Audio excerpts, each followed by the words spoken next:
All right, it's 4:20. People can come in when they want, but I'm going to go ahead and start.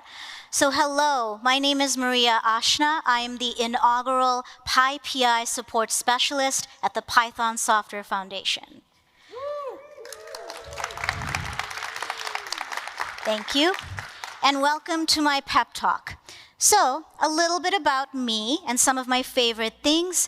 I've grown up all over the world, but I'm currently based in Los Angeles, and I live in Venice.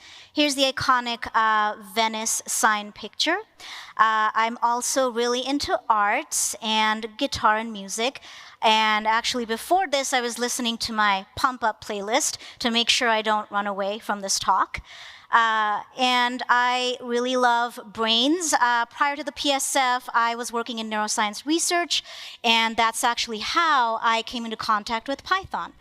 And I also love theater. I love going to see plays, and I'm a sweet potato fry fiend. So if any of you have recommendations for sweet potato fries, let me know. I would love to try it out. All right, so the important stuff first. How to pronounce PyPI.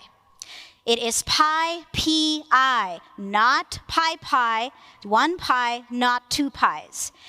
It is not PP, it is not anything else. If I hear anybody say, pronounce it any other way, I will come and fight you. Yeah, yes. All right. So now, I'm going to be talking about the work that I've done so far at the PSF. So a little bit intro, what is PyPI? PyPI, as some of you know, is the Python Packaging Index, and last time I checked, we have almost 1 million users, which is awesome, and over 650,000 projects hosted there. So some of the things that I had to tackle were backlogs. The first backlog that I had to tackle as my role as PyPI support specialist was account recovery. Now, what does account recovery entail? Account recovery can entail a couple of different things: updating email address, making sure our users have their two-factor auth on, make sure they have their recovery codes, because security for something at the scale of PyPI is extremely important. So, the backlog gave me some feelings. I was in San Francisco last year, and I saw this really interesting picture. My backlog hurts. And that was my reaction when I saw the backlog for the account recovery processes. Prior to July 2024, the backlog was 5 months behind. I'm happy to say that the current backlog triage time is only an average of 1.5 days. Yeah. With the exception of this week and last week, because of obvious reasons, we're here. So some of the other stuff that I've been working on to make sure that our users of PyPI are taken care of, I've also been working on documentation and workflow processes. Prior to my arrival, there was no documentation on what goes on. How do we do lost 2FA and recovery codes? Our users need to know what goes on behind the scenes. So I've been creating some technical workflows and documentation for both our internal team and for our user-facing docs. And these will be going up in our user-facing docs very, very soon. So be on the lookout for it.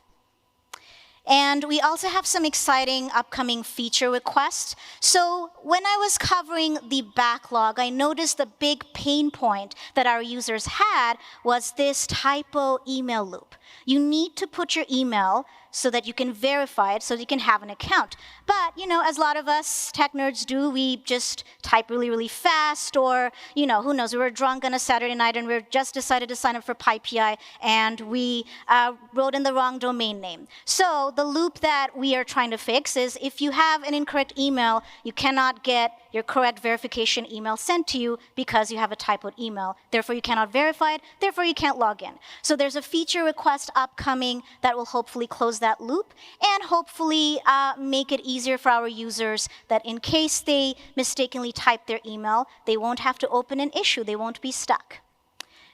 All right. So moving on to the next backlog challenge that I had to deal with. So the next backlog challenge that I worked with was PEP 541 requests. So now this is a very TLDR version of PEP 541. This is not a PEP 541 talk. If you want to know more info about PEP stuff, you can go on to this website and have a nice reading. So the TLDR version is, what is a PEP 541 request? You have, say, person A has a project or package named Snake. And maybe they made that package back in 2010, and they haven't really updated it or done anything with it. Now, current time, person B comes in, and they also have a project named Snake, but they want to make sure either they want to replace person A's project, or they want to kind of take over person A's project. And it depends on person A's project status and their wishes, if they want to hand over their project or if they want someone new to come and maintain it. And based on all of these criteria, we have process workflows. And again, this is the very TLDR version. There is a lot of detail that goes into a PEP 541 request. So I thought that the account recovery backlog was a lot. However, when I saw the PEP 541 backlog, this was the exact reaction that I had. Yeah, so PEP 541, the triage time prior to July 2024 was 1 year and 4 months. However, I'm happy to announce that currently, the triage time is current and average, it takes about a week. And again, with the exception of this week and next week, because of obvious reasons, PSF staff is here, and so, yeah. So PEP 541, what is coming up in PEP 541 requests? So just like account recovery, there is kind of a lack of documentation regarding what entails PEP 541 requests. Yes, we have the website that I showed you that details what is a PEP request. However, there wasn't any documentation telling or letting people know what do we do when we get an issue in GitHub when someone wants a PEP 541 request. So I'm also working on a technical documentation regarding this, as well as process workflows that will be on our user side docs. So that is coming up, and these should be up soon.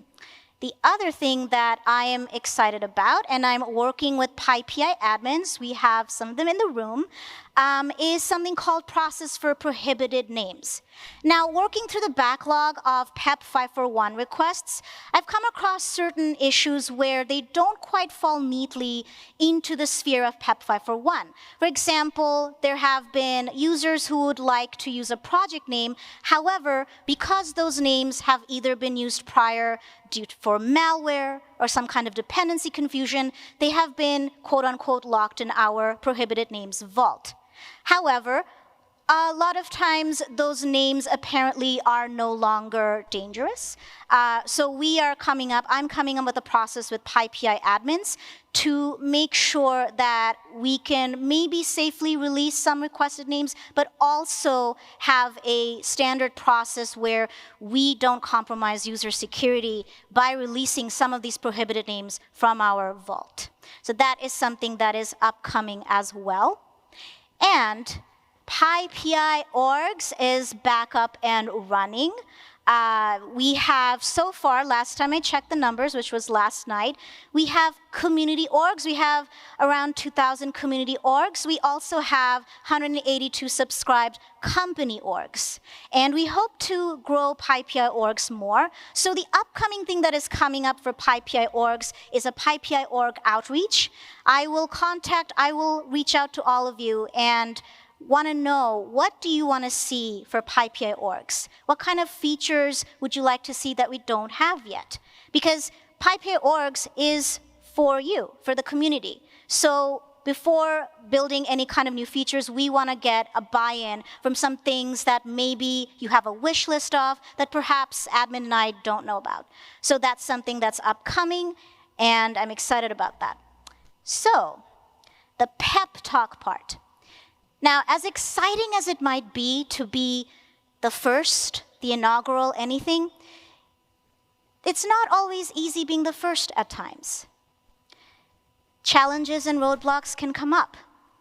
So what do you do when that happens and you're the first? You let curiosity be your compass. Let curiosity be your compass. Lead with a sense of discovery. Keep asking questions, even when they don't seem welcome, even when the answer to some of those questions is, I don't know. Now, I'd like to think that I don't know is a beautiful phrase, because that leads to another wonderful phrase. Let's figure it out. Because whether you have days like this, and these are real, I did not Photoshop them, or days like this, having curiosity be your compass will keep you in the flow of problem solving. And that concludes my talk. I can be contacted here. I'm not on Twitter, Mastodon, blah, blah, don. I will be around near the reg desk or anywhere. If you have questions, you can come up and ask me then. It's also my birthday in 4 days, so I like presents. Feel free to bring me presents. Thank you.